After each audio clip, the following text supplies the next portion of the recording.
finally ventured out and about to select just the right pumpkin or pumpkins for your front porch.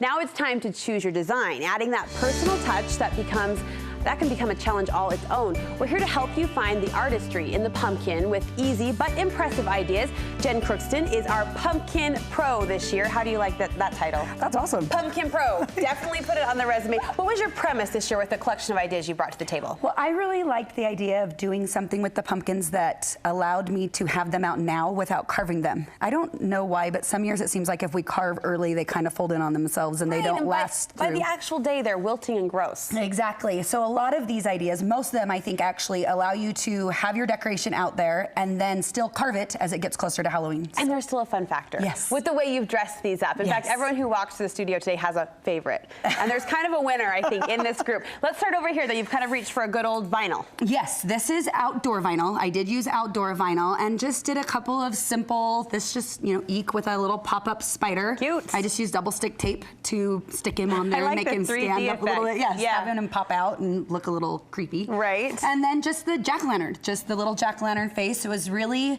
quite simple. The jack-o'-lantern went on really easy because the eek is a little bit bigger. I snipped in a couple of places with scissors to help it lay a little more flat. Since it's a curved surface, it kind of likes to pucker. It can be hard on a pumpkin to get that smooth, perfectly placed. I mean, just with a couple, like I said, little snips here and there, it laid out on there just great. Give it some breathing room. Yes. Give the vinyl some breathing room. And again, with the faces, many people have silhouettes these days or crickets or those vinyl cutters. Even if you don't, you can download a number of different face shapes online and still have that creative outlet through the pumpkin. Still have fun.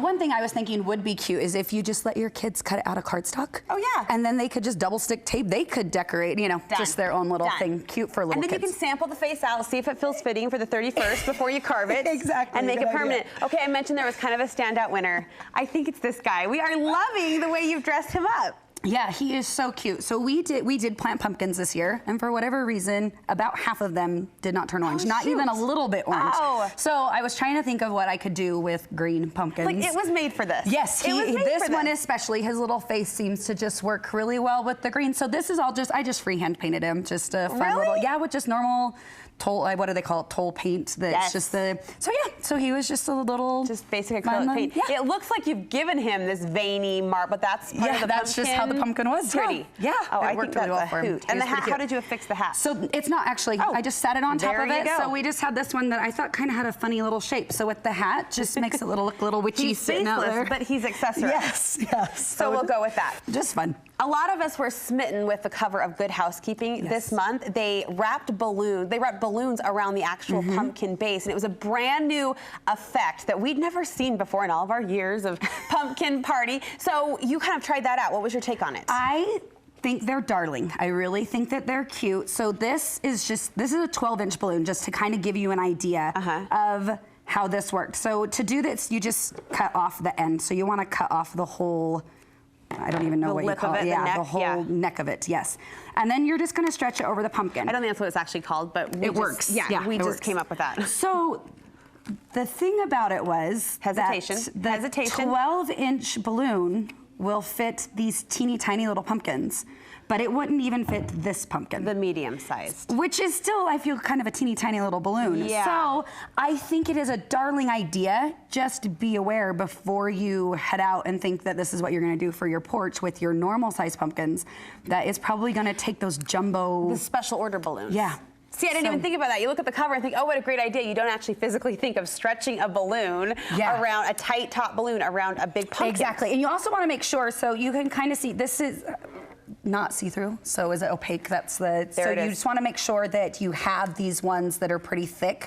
Otherwise, you're just gonna see your pumpkin color through it. So yeah, you would need the giant ones. So that was my take. I think they're cute, but you really are going to have to plan a little more than just running to Walmart or Hobby Lobby. Your local Zerkers. So with all the fun patterns that balloons are printed in these days, there is kind of a if you're doing a tablescape, think the chevrons, it could be really cute with polka dots and stripes and everything and stuff. All right, we've gold-dipped vases, we've gold-dipped chair legs, and now you're gold-dipping pumpkins. Yeah. I love this gold is pretty, on Jen. the white. Yes. I fell in love with that. This is just a metallic gold paint. It was pretty easy, but instead of dipping, I painted this on because the dipping gets really thick and takes quite a while to dry. Okay. So for this one, I just turned it upside down and just kind of painted it how I wanted it, so it had just a little bit of it. Freehand, nothing too perfect. And it took about 4 coats probably of the gold, because it is, whatever reason, going on the pumpkin, it goes on really thin. Okay. So I did a coat, blow dried it. It took just like a minute. It went really quick, and then did another coat, hit it with a blow dryer. And there's a good secondary use for that bathroom accessory. We're blow drying our pumpkins now.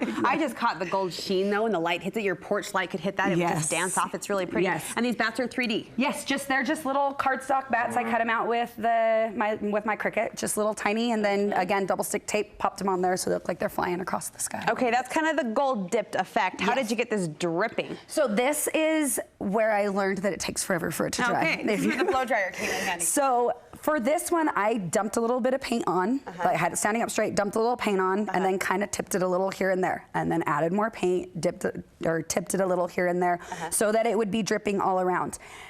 I did this, it probably took about 20 hours. Really? To dry. Overnight? Yeah, I let it dry overnight. And then just to be aware, whatever you're having it sit on, I had mine sit on a bigger size paper plate so it would have that lip to keep it from spilling over. But it is going to be sitting in that paint that drips off. So the bottom isn't going to just have these straight drips. It's going to have like a little bit of a pool. Yes. And so for that, I just picked it up and wiped off the excess again with the blow dryer just to dry that bottom really quick. So it's a little time consuming. Well, not to do, just to finish. Okay, so, patience. Yes, so this was the first one I did. I just did it and then just let it sit while I did the rest of them, but it did take a while. I'm laughing because Megan Faulkner Brown, the Sweet Tooth Fairy, was in our kitchen just a couple of weeks ago, and she did this with a cake, where she just dumped the frosting, let it drip, it had that effect, and now we've got a companion pumpkin to go with the cake. At least, you're gonna lick up the frosting. There will be no eating the excess with this project. Yeah. All right, one more final one for us. So this is just a cute little pumpkin. This one is kind of my transition pumpkin. If you wanted to, it's pretty. Put it on your Thanksgiving table. Yeah. Again, this is just this extreme glitter paint.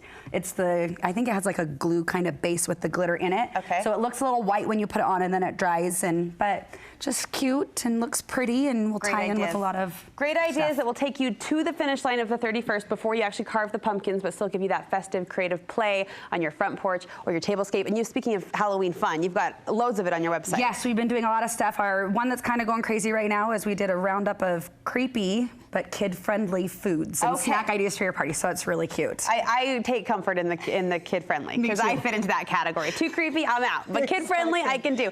Where do we find you? HousewivesOfRiverton.com. Awesome. Jen, thank you so much.